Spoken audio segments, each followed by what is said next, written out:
Hello and welcome to Business Today Television. I am Siddharth Zarabi and with me is Siddharth Jain, Director of the Inox Group. Welcome Siddharth Thank you, Siddharth. to the India Today Group studio here at the World Economic Forum.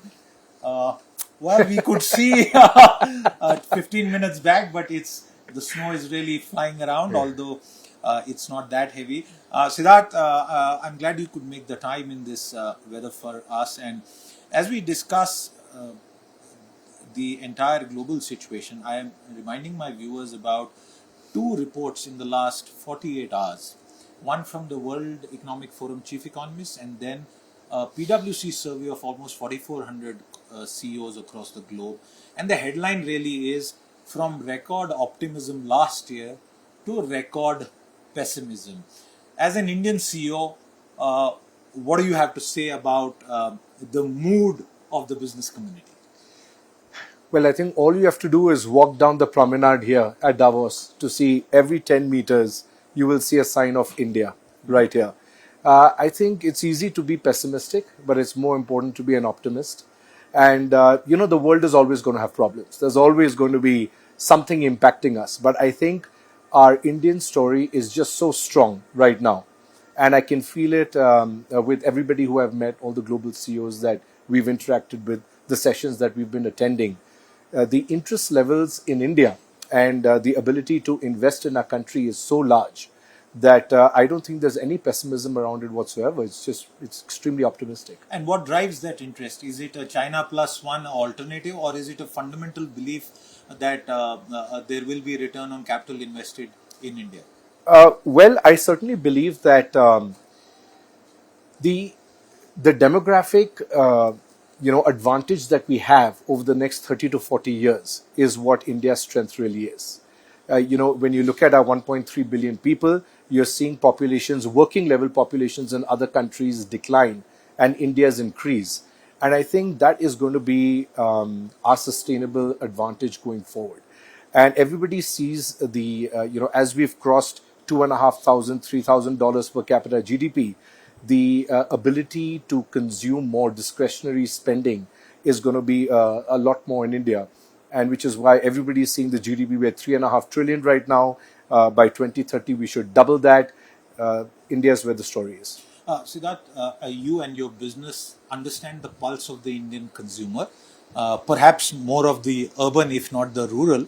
So I want you to tell our viewers, how is the consumption story looking to you at this point of time? So we aren't just urban, we are in tier 2, tier 3 Yes. towns. We are in about...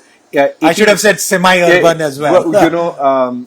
Now that we have almost finished our merger and becoming India's largest multiplex chain with almost 1,600 screens, we are present in more than 80 cities across the country. So we definitely see the pattern of consumption across the country. And I can tell you that there is such large latent demand across the country to consume content, consume the products and services that we offer. The faster that we can build out, the better, because the Indian consumer is raring to, experience all these things. Is the COVID impact completely reversed and annulled? Absolutely. I think that's well, behind us. For the cinema exhibition business, it was, of course, an extremely hard 2 years, but we survived. Luckily, we found investors. We had to dilute our share. So did PVR. It was one of the reasons that the two of us came together as well. And we're super excited about the next CapEx cycle that we are about to begin now. We currently have almost 1,600 operational screens, and we have an additional 1,600 screens or more than that, which are signed. So, what drives that confidence, if I may interrupt you here, because you spoke about content consumption. There's also the other side where a lot of content is being consumed digitally on social platforms. And some people have said the age of the cinema, it's plateaued. Yeah. If you're going to double over whatever time frame and investment that you have, what drives that confidence? So I think it's complementary in nature, in fact. I think all of us as consumers, we've started consuming more content, whether it's online or it's offline. Cinema is a community watching experience, whereas on OTT is, I would say 99% of the people who watch OTT watch it alone, and whereas 99% of the people who come to the cinema come in groups. That's an outing. That's a That- family exactly. outing. So it's very different. And we believe that the Indian consumer wants to experience movie watching in a community. Is there a demographic also element when it comes to cinema? What kind of people are flocking to your screens? 85% of our consumers are between the age of 16 and 34. So it's the young Indian population that's actually coming to the cinemas. The thing is, most people, look at cinemas and they think of the metros, Mumbai, Delhi, Kolkata, etc. But as I said, we are in 80 plus cities across the country. And a majority of our footfalls come from tier 2 towns, not just from tier 1 towns. And you must think of, what options do they have to entertain themselves in tier 2 towns? What outings do they have? Since you're talking about entertainment, with the merger, is popcorn going to get cheaper? Perennial question, right? No, it's going to be affordable. It certainly will be affordable. I will drive that point further. At a time when input cost pressures have been felt by most industries, I really want you to flesh that point out. Also, from a social perspective, a lot of people saying, well, and there is legal certainty as an operator that we got from a recent order. But really, explain to our viewers, why is it so expensive? Are you making profits, or are you covering your costs? I think our balance sheets speak for itself. The EBITDA margins at which we work in the 15 to 18% range. And as you very rightly pointed out, the input costs, whether it's electricity, manpower, rental, all these are increasing at an increasing rate. Inflation pressures are there. So you have to cover your costs in some manner. At the same time, it's all demand and supply. We will price the product at a price that the consumer is willing to pay. So when we do get feedback, if the pricing is too high, we certainly roll it back in certain places. Have you done that in the Absolutely. It's a continuous process. Okay. And you don't think it's a matter for headline making? Not at all. Okay, I'll continue to press this conversation on movies, because if I want to give him a moniker with his permission, he's India's movie man. 1,600 screens going to 3,200. By when, by the way, is it going to be 3,200? Well, I think it's going to take a few years. On an average, we'll put up another 200 to 300 screens per year. So it'll take us a while, because it has to go hand in hand with the mall development in India. And at what cost? What kind of costs are you going to put in? On an average, you should be putting in about maybe 600 to 800 crores a year of fresh capex. And what's the equity debt mix in that? It's normally we do a 70-30. But we focus first on using our internal accruals, and as soon as the internal accruals are used, then we go with debt. And in terms of the financing options, how is it looking for you? Because the cost of capital has gone up at the fundamental level. So what is it for companies like you? We are very happy with the debt levels right now that we have. As a combined entity of PVR Inox, we're going to be 1:1 on our debt equity, or 1:1 on our debt to EBITDA ratio. So I think we have a very healthy balance what's sheet. The gross number? Can you share that?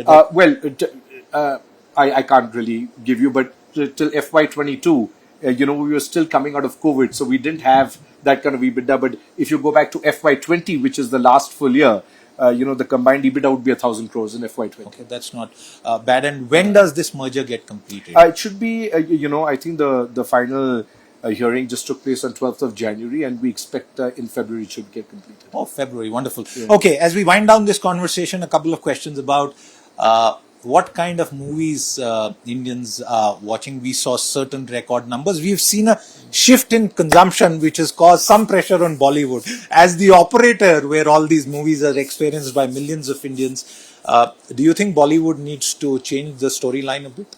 I certainly feel the Indian consumer is so discerning now. And, with the quality of content they've seen on OTT over the past 2 years, they will only pay for something that they really want to watch. I think that certainly the Hindi film industry has had some challenges in the recent past. At the same time, it has some very interesting successes as well. If you look at Drishyam 2, which is Ajay Devgan's film, I think it did over 250 crores in revenue. And when you look at the South Indian films, which were dubbed in Hindi, watched by Hindi-speaking audiences, it did record numbers. I think KGF 2 in Hindi did more than 400 or 500 crores in revenue. Is there a sociological thing also underway? No, I think they just want good content. They just want good content. So what's the challenge for Bollywood and all those, big stars in terms of 2023 and 2024? How do they get the audiences back into your screens where you offer them such a wonderful experience? Thankfully, I'm an engineer. I'm not in the creative line of business. I wouldn't like to comment on their ability to come up. But they're seeing the numbers just as we are. They're seeing what the Hindi film, producers and distributors are seeing the success of the South Indian movies and the storylines that are bringing in audiences. I'm sure they'll learn from that. And we saw that reflect at the Golden Globe. Absolutely. Also. A quick point on English movies. How's that? We saw very good success recently with the second Avatar Absolutely. movie. Yeah. But is that segment also growing? Well, you see the Hollywood films, the big budget, large format Hollywood films like Avatar, Avengers, etc., are doing phenomenally. In fact, in FY20, I think the highest grossing movie in India was an English movie. I don't recall the name, but it was an English movie. And was that just English or dubbed versions as well? both, all together. Aggregate, Yes. okay. But once again, it goes down to the quality of filmmaking. The storyline, and that's what the audiences are willing to pay for as a family. India's movie man, Siddharth Jain, here with me as it continues to snow. But Mr. Jain, thank you very much, and Thank you. wish you all the very best for your merger, and hopefully getting those audiences their best experience when they visit any of your screens. Thank you very much for your time with Thank you us so today. much. With that, it's a wrap on this conversation. If you've been, thank you very much for watching.